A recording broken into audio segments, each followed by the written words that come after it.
श्री शिवाय नमस्तुभ्यम। हर हर महादेव। दोस्तों आप सभी लोग जानते हैं कि 11 अगस्त 2024 को पड़ रही है रविवार सप्तमी तिथि। दोस्तों यह जो रविवार है श्रावण महीने में पड़ने वाला सबसे खास रविवार है, जिसका बहुत ही बड़ा और विशेष महत्व होता है और ऐसा दिन पूरे साल में सिर्फ एक ही बार आता है। और दोस्तों आप सभी लोग जानते हो कि रविवार का अगर सबसे कोई उपाय है तो वो 21 चावल के दाने वाला उपाय। तो दोस्तों इस रविवार सप्तमी तिथि के दिन आप लोगों को इस एक चावल के दाने वाले उपाय को जरूर करना है। बहुत सारे लोग होंगे जिन लोगों ने इस उपाय को ना किया हो, मतलब पूरा साल निकल गया, उन्होंने किसी भी दिन इस 21 चावल के दाने वाले उपाय को ना किया हो। पर दोस्तों आपके पास एक आखिरी मौका बचा हुआ है जो कि 11 अगस्त के दिन। तो इस दिन आप लोगों को इस वाले उपाय को जरूर कर लेना है, भले ही आपने पूरे महीने इस उपाय को ना किया हो।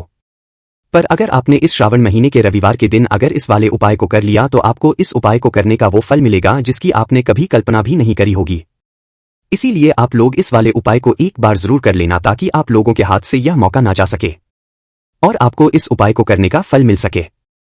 दोस्तों यह उपाय पंडित जी ने अपनी अभी की ही शिव महापुराण की में बताया है, जिस उपाय को आज हम आपको बहुत अच्छे से समझाने वाले हैं। इस वीडियो को देखने के बाद इस उपाय को समझने के लिए आपको कोई और वीडियो को देखने की जरूरत नहीं पड़ेगी। तो चलिए दोस्तों उपाय को शुरू करते हैं। देखिए ये इस श्रावण महीने के रविवार के दिन यह इतना खास होता है, इतना महत्वपूर्ण होता है। देखा है कभी कभी बड़े बड़े पूजा पाठ अनुष्ठान से जो मनोकामना पूर्ण नहीं होते, वो श्रावण महीने के दिन एक छोटे से उपाय करने से ही आपकी मनोकामना पूर्ण हो जाती है। और बहुत सारे लोगों ने इस उपाय को किया भी है और उनको इस उपाय को करने का फल भी जरूर मिला है। अगर आप लोग भी इस उपाय को करना चाहते हैं तो आप इस उपाय को पहले अच्छे से समझ लेना, सुन लेना, उसके बाद करना। आपको इस उपाय का फल जरूर मिलेगा और इस उपाय को कर लेने से आपके घर में चाहे किसी भी प्रकार की दुख और समस्या क्यों ना चल रही हो, आपको उसका कारण भी नहीं पता है कि भाई ये समस्या किस कारण से रही है। उसका कुछ भी कारण हो सकता है, जैसे पितृदोष हो सकता है या किसी भी तरह का मंगल दोष भी हो सकता है। तो इस दिन आप लोगों को ये वाला उपाय कर लेना है। ये एक ऐसा उपाय है जिस उपाय को अगर किसी विशेष दिन पर किया जाए तो भाई उस विशेष दिन का जो है वह तो हमें मिलता ही मिलता है, पर हमने उस दिन पर इस उपाय को किया है तो हमें उससे भी बड़ा फल मिलता है और फल बहुत जल्दी मिलता है, क्योंकि आप इस उपाय को बहुत ही और विशेष दिन पर कर रहे हो। तो चलिए अब उपाय के बारे में बात करते हैं, लेकिन उससे पहले आप लोगों को यह जानना आवश्यक है कि आखिर यह उपाय किस समय करना है, किसको करना है और कैसे करना है। तो चलिए हम आगे आपको वीडियो में एक एक करके बता देते हैं, इसीलिए इस वीडियो को बिना भगाए अंत तक देखिएगा ताकि इस उपाय को करने के बाद आपका भाग्य प्रबल हो जाए, आपके नवग्रह आपका साथ देना शुरू कर दें, आपके घर की बरकत हो, आपके घर की उन्नति हो और भगवान भोलेनाथ का आशीर्वाद हमेशा आप पर बना रहे। और अगर आप चाहते हैं कि महादेव जी की कृपा से आपके जीवन की समस्त प्रकार की परेशानी से आपको मुक्ति मिल जाए और महादेव जी का कृपा हमेशा आप पर बना रहे, तो दोस्तों पूरी सच्ची श्रद्धा और पूरे विश्वास के साथ इस वीडियो को लाइक कर दीजिए और कमेंट बॉक्स में लिख दीजिए ओम नमः शिवाय, हर हर महादेव। और इस वीडियो को आप जितने लोगों तक पहुंचा सकते हैं उतने लोगों तक पहुंचा दीजिए ताकि लोगों का भला हो सके। और दोस्तों कमेंट बॉक्स में अपनी राशि भी डाल दीजिएगा।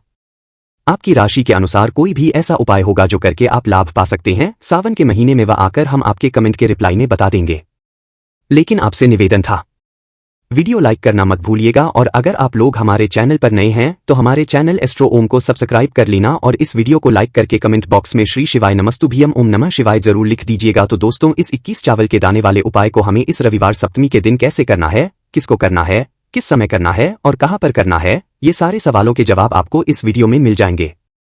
और जो ये वीडियो देखिएगा भाई उसको 21 चावल के दाने वाला उपाय जरूर करना चाहिए, क्योंकि इस दिन 21 चावल के दाने का भी बहुत ही बड़ा और विशेष महत्व होता है। और जब बात आ जाए 21 चावल के दाने की तो ये सोने पे सुहागा वाली बात हो जाती है और ये बहुत ही बड़ा उपाय हो जाता है इस रविवार सप्तमी का। तो अब दोस्तों इस 21 चावल के दाने वाले उपाय को आखिर करना किसको है, सबसे पहले हम लोग वो बात जान लेते हैं। तो देखो घर की जो बड़ी माताएं बहनें होती हैं, उन माताओं बहनों में से कोई भी एक बड़ी माता बहन इस वाले उपाय को कर सकती है।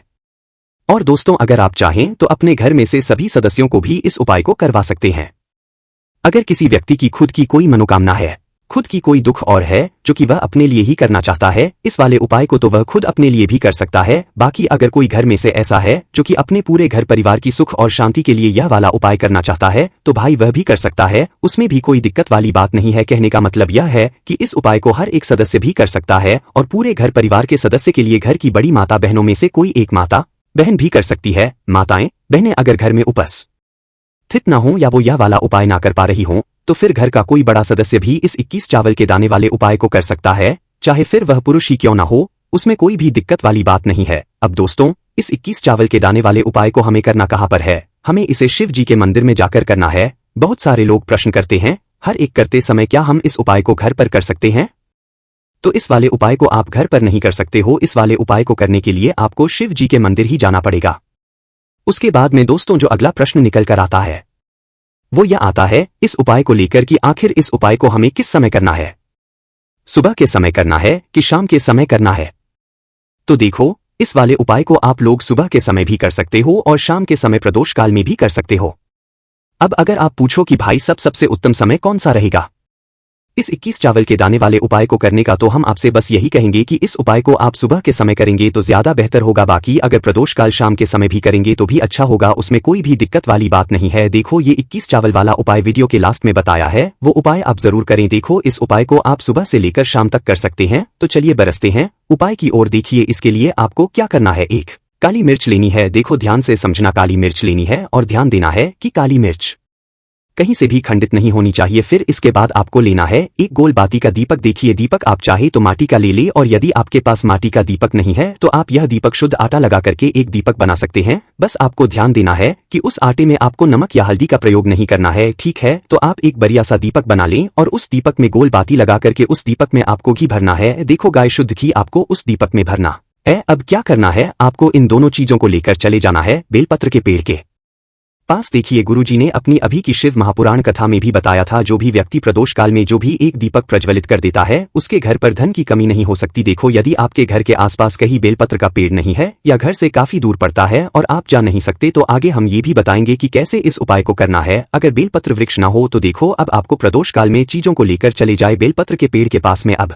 क्या करना है, सबसे पहले आपको उत्तर दिशा की ओर मुंह करके आपको खड़े हो जाना है और जो आप दीपक लेकर गए हैं उससे आपको बेलपत्र की जड़ में प्रज्वलित करना है। दीपक प्रज्वलित करने के बाद आपको एक काली मिर्च अपनी हथेली पर रखना है और बेलपत्र के पेड़ का आपको 5 बार परिक्रमा लगा लेना है। और यदि आप परिक्रमा बेलपत्र के पेड़ का नहीं लगा सकते तो आपको दीपक को चारों ओर कुछ इस तरह से दक्षिणावर्त यानी कि घड़ी जिस दिशा में चलती है 5 बार घुमा देना है, मतलब आरती करना है। और घुमाने के बाद आपको उसी काली मिर्च को दीपक में डाल देना है और वहीं पर बैठकर हाथ जोड़ करके आंख बंद करके आपको जो भी आपके जीवन में समस्याएं हैं, घर से लक्ष्मी जी का निवास नहीं है, घर में लक्ष्मी जी प्रवेश नहीं कर रही है, और भी जीवन में जो भी समस्याएं हैं, तो उस समय आपको विनती करनी है, ठीक? अब इसके बाद यदि आपके घर के आसपास कहीं बेलपत्री का पेड़ नहीं है तो आपको इन सब चीजों को लेकर चले जाना है शंकर जी के मंदिर में। और शिव जी के मंदिर पहुंचकर आपको क्या करना है, आपको इसी एक दीपक को आपको शंकर जी के मंदिर की जो चौखट होती है ना, वहां पर आपको इस दीपक को जलाना है। और दीपक जलाते समय आपका मुख उत्तर दिशा की ओर होना चाहिए। दीपक जलाने के बाद आपको क्या करना है, एक काली मिर्च अपनी हथेली पर रखना है और आपके जीवन में समस्याएं हैं, चाहे वो समस्या परिवार को लेकर हो या फिर धन को लेकर हो, वो अपनी वह समस्या बोलनी है। और बोलने के बाद आप उसी काली मिर्च को दीपक में डाल देना है और आपकी कामना पूर्ण हो जाए, घर में लक्ष्मी जी का निवास हो, ऐसी कामना आपको कर लेनी है। देखिए, शंकर जी की मंदिर की जो चौखट होती है ना, उसमें 33 कोटि देवी देवता निवास करते हैं। यदि आप वहां पर दीपक जलाते हैं तो इससे भगवान शिव तो प्रसन्न होते ही हैं, साथ ही आपको कोटि देवी देवताओं का आशीर्वाद प्राप्त होता है और वह सभी प्रसन्न होते हैं जिनकी आशीर्वाद से आपकी कामना 100% पूरी होती है। तो आप ये उपाय जरूर करिएगा। आप बहुत ही छोटा सा उपाय है, करके देखिएगा। देखिए, अब हम जान लेते हैं गुरुजी द्वारा बताए गए दूसरे उपाय के बारे में। इस उपाय के लिए आपको मात्र 2 लौंग लेनी होगी, यानी कि आपको लौंग का जोड़ा लेना है। 2 फूल वाली आपको लौंग लेनी है। लौंग का जोड़ा कहीं से भी खंडित नहीं होना चाहिए, इस बात का ध्यान रखें। इसी के साथ में आपको लेना होगा लाल चंदन का पाउडर। देखिए, यदि आपके पास लाल चंदन की लकड़ी है तो उसे घिसकर भी आप चंदन के रूप में प्रयोग कर सकते हैं। यदि पाउडर है तो उसका भी आप अपने उपाय के लिए प्रयोग कर सकते हैं। देखिए, चंदन जो है वो तेज का प्रतीक माना गया है और साथ ही साथ जीवन के अंधकार को दूर करने का प्रतीक माना गया है। के साथ में आपको मात्र एक तांबे के पात्र के अंदर शुद्ध जल लेना होगा अपने घर से। अब दोस्तों, ये तीनों सामग्री लेकर के सीधे आपको पहुंच जाना होगा भगवान शिव के मंदिर में। देखिए, इसी के साथ में आपको एक गोल बाती का दीपक भी लेना होगा। दीपक आप मिट्टी का भी ले सकते हैं, शुद्ध घाटा मढ़कर उसका भी तैयार कर सकते हैं। और दीपक में आपको शुद्ध घी का प्रयोग करना है। लेकिन जैसे ही आप इन सामग्रियों को मंदिर में लेकर के पहुंचेंगे, मंदिर में जैसे ही आप चौखट के वहां पर पहुंचेंगे, तो मंदिर की चौखट के सीधे तरफ आप जो अपने साथ एक गोल बाती का दीपक लेकर के आए हैं उसे आपको सबसे पहले तो प्रज्वलित कर देना है। यानी कि जैसे ही आप मंदिर की चौखट के वहां पर प्रवेश करते हैं तो उसके सीधे तरफ आपको ये गोल बाती का दीपक प्रज्वलित कर देना है। अब देखिए, जैसे ही आप यह दीपक प्रज्वलित करेंगे तो आपकी जो भी मनोकामना है उससे आपको बोल देना है। आप इस दीपक इस प्रकार से प्रज्वलित करने के बाद इन सभी सामग्रियों को आपको शिवलिंग के पास में लेकर पहुंच जाना है। अब देखिए दोस्तों, आपके पास जो एक तांबे के पात्र के अंदर शुद्ध जल है, उसमें से आपको केवल आधा लोटा जल ही भगवान शिव के शिवलिंग पर अर्पित करना है। आधा लोटा जल आपको उसी पत्र के अंदर बचा लेना है। अब दोस्तों, आपके पास जो 2 लौंग है यानी कि लोक का जोड़ा है, उससे आपको अपना नाम और अपने गोत्र को बोलते हुए आपकी जो भी चल रही है, आपके जीवन में जो भी परेशानी उत्पन्न हो रही है, उन्हें आपको बोल देना है। और ये जो लौंग का जोड़ा है, इसे आपको भगवान शिव के शिवलिंग पर अर्पित कर देना है। जैसे आप ये 2 लौंग शिवलिंग पर चढ़ाएंगे तो अपना हाथ जो है वहां पर आपको रखना है और महादेव से आपको प्रार्थना करनी है कि मेरे जीवन की ये जो परेशानियां हैं, ये सभी दूर हो जाए। यानी कि आपके जीवन में धन की संबंधित परेशानी चल है, कर्ज की समस्या चल रही है, बच्चों का पढ़ाई लिखाई में मन नहीं लग पा रहा है, घर के जो आर्थिक संकट है वह सभी दूर हो, व्यापार आपका ढंग से नहीं चल पा रहा है, घर में रोग की स्थिति बनी हुई है, यानी कि जिस भी प्रकार की आपकी समस्याएं हैं उसे आपको महादेव से बोल देना है और महादेव से इन सभी समस्याओं को दूर करने के लिए आपको प्रार्थना कर लेनी है। अब देखिए दोस्तों, आपने जो 2 लौंग शिवलिंग पर समर्पित की थी उसे आपको वहां से उठा लेना है और इन दोनों लौंग को आपको शिवलिंग से उठाकर सीधे उससे जल के पात्र के अंदर डाल देना है। यानी कि अपने आधा लोटा जल और बचाया हुआ था उसी के अंदर आपको ये 2 लौंग डाल देनी है और साथ में आप जो लाल चंदन लेकर के आए थे उस लाल चंदन को भी आपको उसी पात्र के अंदर डाल देना है। यानी कि आधा लोटा जल और बचा हुआ है तो उसी आधे लोटे जल के अंदर आपको ये लाल चंदन भी डाल देना है। अब देखिए, इस आधे लोटे जल में है जिसमें आपने 2 लौंग डाली है, लाल चंदन डाला है, उसे सीधे लेकर के आपको पहुंचना है बेलपत्र के वृक्ष के वहां पर। देखिए, बेलपत्र का वृक्ष यदि आपके घर पर है तो वहां पर आपको आ जाना है। आपके घर के आसपास कहीं भी है तो वहां पर आपको पहुंच जाना है और उसके बाद आपका जो मुख है वह उत्तर दिशा की ओर होना चाहिए और उसके बाद आपको अपना नाम और अपनी गोत्र को बोलना है और पुनः अपने जो भी परेशानियां शिवलिंग के पास में बोली थी उन्हें आपको वापस से बेलपत्र के पर भी बोल देनी है। और ये जो आधा लोटा जल और है, इससे आपको पूरा बेलपत्र के वृक्ष की जड़ में श्री इस मंत्र का जाप करते हुए समर्पित कर देना है। तो बस इतना सा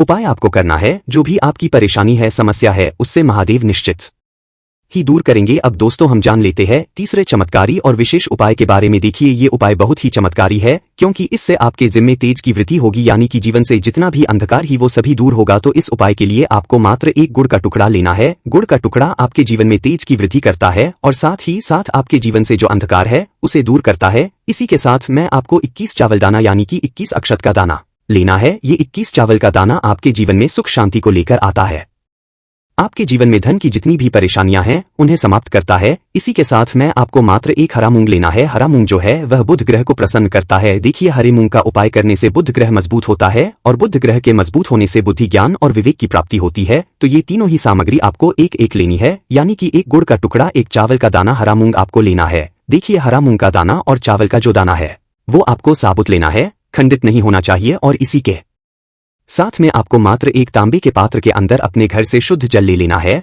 देखिए, अब इन सभी सामग्रियों को लेकर के सीधे आपको पहुंच जाना है भगवान शिव के मंदिर में। आप ये उपाय सुबह से लेकर के शाम तक किसी भी समय कर सकते हैं, लेकिन रविवार के दिन ही आपको को करना है। तो सबसे पहले तो ये जो 1 गुड़ का टुकड़ा है, 1 चावल का दाना है और 1 हरा मूंग का दाना है, उन तीनों को आपको उस जल के पात्र के अंदर डाल देना है। लेकिन यह जो उपाय है आपके जीवन की सारी परेशानियों को दूर करने के लिए होता है, लेकिन विशेष मनोकामना तीनों सामग्रियों से ही आपकी परिपूर्ण हो जाती है। देखिए, यदि आपके जीवन तेज होगा तो सभी आपसे वार्तालाप करेंगे, सभी आपसे बात करेंगे का जो मान है वह बढ़ता है और 21 चावल का जो दाना है वह धन में वृद्धि करता है, मन की शांति के लिए होता है और हरा मूंग जो है वो बुद्धि, ज्ञान और विवेक की प्राप्ति के लिए होता है। अब देखिए, यह जो एक पात्र है इससे आपको भगवान शिव के शिवलिंग पर धीरे धीरे अर्पित कर देना है। श्री शिवाय नमस्तुभ्यम इस मंत्र का जाप करते हुए और तुम रुकेश्वर महादेव का मन में स्मरण करते हुए। लेकिन तुम रुकेश्वर महादेव का स्मरण करने से जो उपाय है और अधिक प्रभावशाली हो जाता है, तो तुम रुकेश्वर महादेव का स्मरण करते हुए यह उपाय करने से आपके जीवन में जो भी अशांति है वह सभी दूर हो जाएगी। तो इस प्रकार से आपको ये सुंदर सा उपाय कर लेना है। इसके बाद बात करते हैं तीसरे उपाय की। देखो, यह उपाय बहुत ही अचूक उपाय है जो आपको करना है। देखो, इस उपाय के लिए आपको 2 दीपक लेने हैं। देखो, दोनों दीपक आपको मिट्टी के दीपक लेने हैं। उसके बाद आपको दीपक को प्रज्वलित करने के लिए आपको लंबी बाती लेनी है और ये दीपक घी और सरसों के तेल से दीपक प्रज्वलित करने हैं। ये सब लेने के बाद आपको लेना है 1 कटोरी में कच्चा दूध थोड़ा सा लेना है। उसके बाद आपको लेना है 1 लौटा जल। देखो, गुरुजी ने इस उपाय के लिए बताया है कि ये उपाय आपको प्रदोष काल में करना है। कहते हैं कि बेलपत्र के वृक्ष में प्रदोष काल के समय में महादेव वास करते हैं। उस समय हम कोई भी उपाय करते हैं तो उसका फल हमें अवश्य है। देखो, अब ये सब सामग्री लेकर आपको प्रदोष काल में चले जाना है बेलपत्र के वृक्ष के वहां पर देखो। वहां पहुंच जाने के बाद आपको सबसे पहले बेलपत्र की जड़ में सबसे पहले वो दूध जो आप लाए हैं उसे समर्पित कर देना है। उसके बाद आपको जो एक लोटा जल जो आप लाए हैं वो आपको धीरे धीरे बेलपत्र की जड़ में समर्पित कर देना है। उसके बाद आप जो दीपक लाए हो दोनों दीपक को आपको बेलपत्र की जड़ बेलपत्र की तरह मुंह करके बाती का आपको एक दीपक घी का और एक दीपक तेल का प्रज्वलित कर देना है और आपकी जो भी मनोकामनाएं है वो महादेव को बोलना है। देखो गुरुजी ने कहा रविवार के दिन पर बेलपत्र की जड़ में दीपक प्रज्वलित कर देता है, महादेव उसकी सभी मनोकामना पूरी कर देते हैं। देखिए दोस्तों, आज के इस वीडियो में हमने आपको रविवार के दिन किए जाने वाले 3 बहुत ही सुंदर से उपाय बताए हैं। जो भी आपके लिए उचित है, सरल है, उसे आप कर सकते हैं। यदि से जुड़ा किसी भी प्रकार का सवाल है तो कमेंट में पूछ लें। उपाय को करते समय आप किसी भी प्रकार की गलतियां ना करें। अगर आपको हमारी वीडियो पसंद आए तो हमारे इस वीडियो को लाइक और चैनल को सब्सक्राइब जरूर करें। श्री शिवाय नमस्तुभ्यम। हर हर महादेव।